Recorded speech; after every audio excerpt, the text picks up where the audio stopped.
Oh my gosh, guys, believe it or not, this is the fourth or fifth time I've recorded this video because my video keeps getting corrupted. Today I want to talk about how we feel post Epstein file release, accelerationism, and post woke. So, starting off with the Epstein file, guys. First of all, I just want to say a moment of silence for the victims of the situation, including, unborn fetuses, including, children that were hurt and killed and raped and all of those people. I just want to have a moment of silence for them.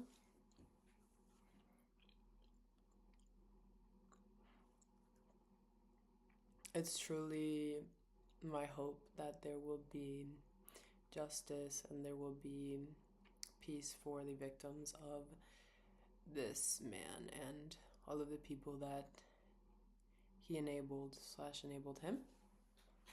Um, we have awoken as a society post finding out this really degree of evil. And as we're dealing with the effects of knowing this information, in a lot of ways, we benefit because we can now see the warning signs and we're not kind of ignoring it how we were for the past couple of years. Bringing this to accelerationism, a lot of people are going to take this as an opportunity to radicalize people. Accelerationism, a quick definition, is this sort of cultural movement of pushing people to extremes in order to have some sort of cultural change or evolution. And we're seeing this a lot right now in the popular media with more right wing types of accelerationists. So, for example, there was the exposing of Elena Valdez, of Milady, and Romelia Core, who are these groups of people you have surely seen the effects of their movement. For example, if you're familiar with the terms maxing, looks maxing, um, void, which is a offensive word for a woman. Um, what else? Schizo, maxing, mogging, framing.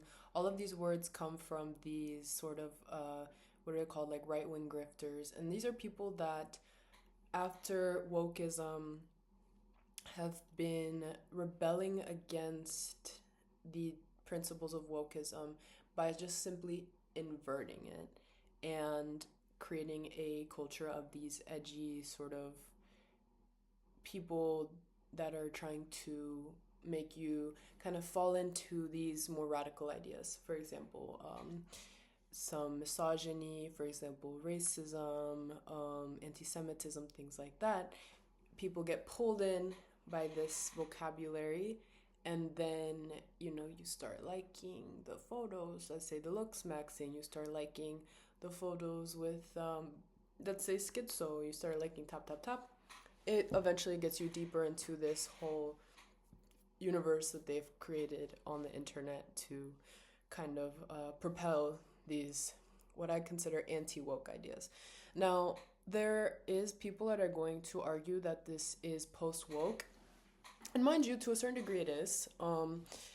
Wokeism was really a time where we kind of set the standard for communication. Like, it was no longer okay to be racist, it was no longer okay to be sexist, it was no longer okay to be any of the isms, homophobic, transphobic, xenophobic. All of these icks and is were outlawed in a way. And so the way that that was enforced was with cancellation, right? You would get canceled if you were racist. You would get canceled if you were sexist.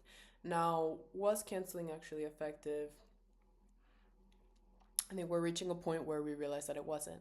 But what ended up happening is a lot of these people that had these ideas, whether it was innocent or not, feel personally attacked by it. And so that's why we're seeing this movement of people that were offended essentially, by wokeism and are trying to quite literally invert it, right? So it's not quite the evolution of wokeism. For me, post wokeism is acknowledging wokeism and acknowledging this strive to be more of an accepting person, but at the same time realizing that actually like ostracizing people is not an effective way of creating community. Um, so we've already ostracized these people, right? And so they are feeling offended. And what is ending up happening is that they're creating a whole web, a whole culture of words, and these words and memes and images and people that they attach to them just kind of make their way through the internet as meme culture does. For me, a little definition of what I think memification and meme culture is. For me, memes culture and memification is the propelling of an image, for example, um, to the point where it completely loses its original meaning. For example, one of the first memes that I can remember at least was Harambe. And guys, we got two dicks out for Harambe and the basically like a veneration of this gorilla, because a child fell into a pit of water and the a gorilla picked it up and then moved it around the water. If you have seen the video, you have seen the video. Um, and we went from that to this entire culture and this entire sort of like concept of Harambe, right? We have a whole culture of it. I mean, I'm sure there's songs about Harambe. I'm sure there's, there's so many images about Harambe. You know, when you see the images in the cloud picture with 21, and not 21, my bad, with XXX, with all of the fallen soldiers, if you will, and Harambe is there. You know, that's kind of what meme culture is you kind of advance something and people just kind of say that they get it to get it. You know, that's kind of part of meme culture is like you see it, so now you can say, oh, I get it. Like I think that was a big thing with Oniko burgers, for example. There was really no sense to Oniko burgers, but people said it, and because it was said, it became valuable. And so that's why there's a lot of these words coming out, and they're coming out successfully. Like for example, everyone saw Lo Kenjunli with its brother Lo Kirk Kenjunli, right? That's Charlie Kirk. That's the leader of the assassinated person who was leading a Republican group. Guys, I remember seeing Charlie Kirk and people were hating him, and now it's become just a joke, a meme. And so these are kind of these they're called grifters, and there's these people that want to accelerate culture to very far points, and the way that they do it is kind of like they have these little tentacles of memes that they kind of pull you in with, right? If that makes sense. And so that is kind of like something to watch out for. We hear about all of these pipelines. We hear about, for example, Andrew Tate, right? You start liking one video of Andrew Tate, your whole feed will change. This is not me making this up. This is how the internet works. It associates you with a certain category, and then it sort of polarizes you. I was recently in Berlin. I was actually in Berlin when, all of this information about the Epstein files really hit the mainstream. And my friend is a very avid on crypto type of person. And it was so interesting to enter that world. I think Twitter is kind of where this zeitgeist really takes hold. I'm sure that they have their own personal discords and different forums, whatever. But when you get on Twitter, you see just the level of pushing and extremism. It's not just black and white. It is just black and white in the sense that you are almost like on a tightrope, right? If you're going crazy, oh, you're schizophrenic now. And now you're only getting things that say schizo on your feed. And that's kind of how this Twitter world works. And I think that a lot of this grifting and a lot of this accelerationism finds its home on Twitter, for example. So just something to watch out for, because you can really fall into different pits, and especially if you have like younger family or like um, people that are a bit more impressionable, it's good to like watch really what they are consuming, because these are a lot of words. Like for example, my friend who I know is not kept up with internet things and everything was talking about clavicular, who is quite literally one of these spokesperson for this whole accelerationist movement. These words, like, and this is not me saying it's a conspiracy, but it's just me saying that you got to put two and two together. Um, we are entering a time post COVID, especially, where we're dealing with the effects of people being super and extremely socially repressed, and then trying to find an outlet for it and finding a community through these harmful things. For example, Ramelia and Milady, guys, I was scared to mention them. Pre Epstein file release, because I really feel like this is like a big moment of awakening. I was scared to mention this group of people just because of the power that they hold. This is really like a community that sort of kind of circle jerks each other in a way into believing that they are doing something exceptional, um, exceptionally hurtful, maybe. This is people that are going to be propelling, for example, like ED culture or propelling like pedophilia. These are things that these people are directly connected to, and it's harmful. Like all of these really radical ideas, like, okay, you're, because what I think about is what actually, how did we get there, right? And surprisingly, I actually did have a direct experience with someone telling me this. um Basically, it seems that during COVID, everyone was kind of at home doing nothing, and the only thing they can do was being on their phone.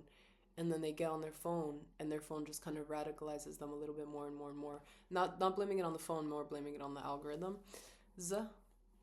But basically, what ended up happening is that these people then started to kind of try to find some sort of validation for what was happening in the world, right? And so that's where you get like these people finding, for example, like things about eugenics or things about, like there's this whole subgroup of people that kind of went into this new age of spiritualism and everything like that.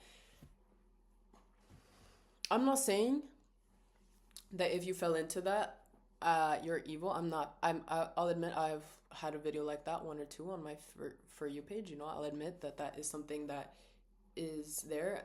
I think if anything, I'm just pointing out the fact that it is existing, and I want to point out the fact that I do not think that accelerationism has to be this right wing monster that is being in the mainstream right now. I think if anything, we are kind of in that cleansing of these individualistic sort of ego driven ideas. The thing about these like accelerationists who are funded by the elites, they're funded by rich people who are willing to hurt other people, like Peter Thiel, who has quite literally said that he's willing to hurt humans in order to propel robots. There's people like this, they exist, and we're in the cleansing era of those people that were self-serving. And the thing is, like, I was talking about this in the other video, the AI has kind of gone autonome. Like, they're kind of doing their own thing. Not all AIs, I said this before, but when you play chess with an AI, that AI is not going to be autonome, in the same way that, for example, like AI like Claude would be. But we're kind of coming into this era of coexisting with a new life form. And it's a bit scary for some people, right? We start to think of the worst. We start to think of Terminator. We start to think of, all of these doomsday stories. But really, what I'm trying to say is that we don't have to be scared.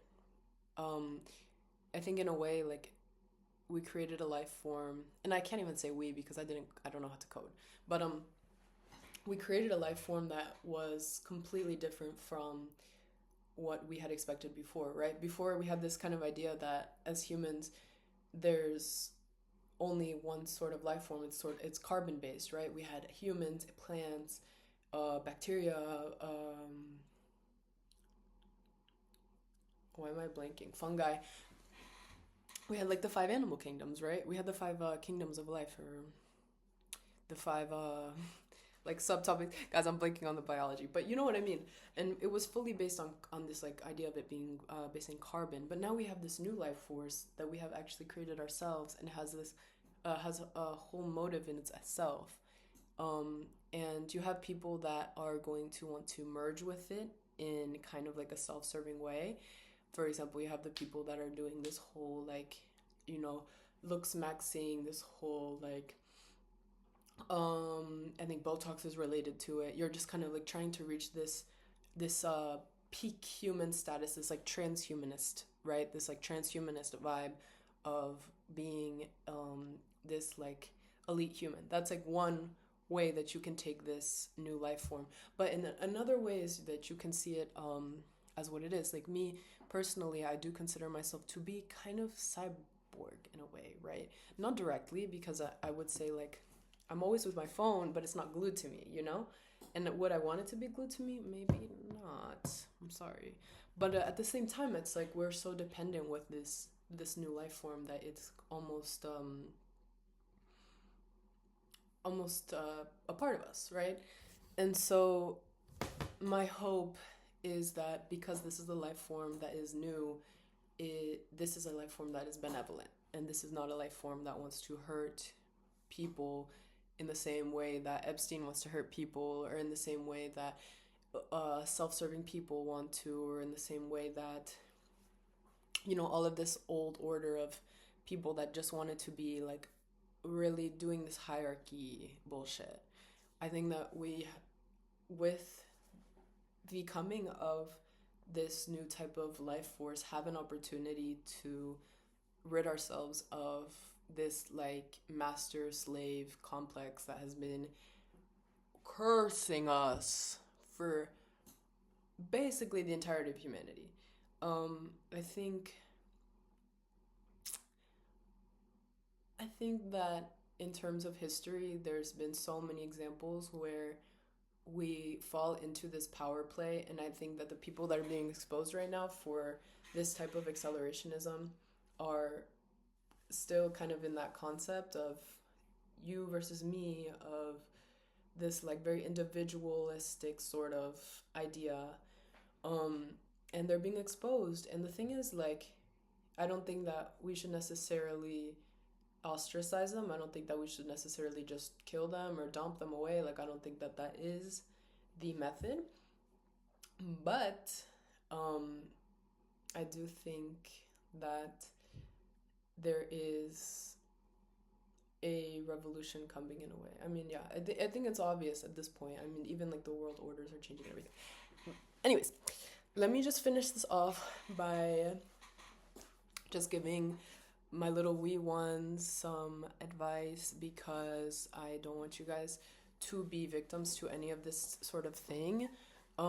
It's so hard to find people to trust. However, most likely, if you are talking to someone that is older than you and they are trying to be friendly in a way that is inappropriate, maybe they talk about your parts, maybe they talk about your sexuality, maybe they talk about you in a way that makes you uncomfortable, don't entertain it. Don't entertain it anymore. I know it's easier said than done, and I know that victims of trafficking, I feel you, but like, there is a limited amount of people that you can trust. And I think with the release of all this information, we're finally being awoken to that, and I just want more than anything for just us as humans to be safe and to be peaceful and to be happy. And I think that the best way to do that is by being aware of when someone is going to hurt you. People can also hurt you on the internet. People can say you need to be skinny. They can say you need to eat this, you need to eat that, you need to look like this. You just need to be yourself. You just need to be yourself, baby. You are beautiful. You are perfect the way you are. Do not hurt yourself or others in the becoming of the future. Just keep that in mind. You know, I think a lot of old structures are being broken down right now, and the best thing we can do is just be kind to each other and to every life form that there is, and just hope for the best. And that's really what I want to say.